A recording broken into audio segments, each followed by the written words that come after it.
guardando. Cosa? Ascolti, mantenga la calma e vedrà che nemmeno ci guarderanno. Che sta facendo? Helmut! È impazzito! Non si può forzare un posto di blocco di frontiera! La prego, si fermi! Ci inseguono, ovviamente! È contro la legge, potrebbe finire in prigione!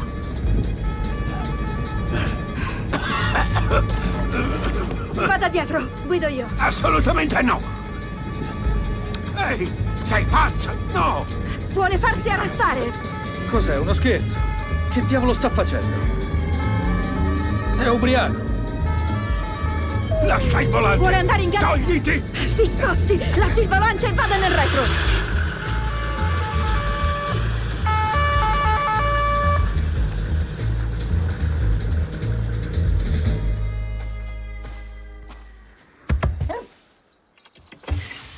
Salve. Salve. Abbiamo fretta, quindi. Sì, mi dispiace, ma vede, mio nonno non sta bene.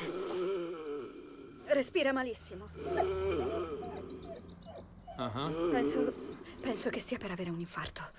Un infarto? Chiamiamo l'ambulanza. Sì, grazie.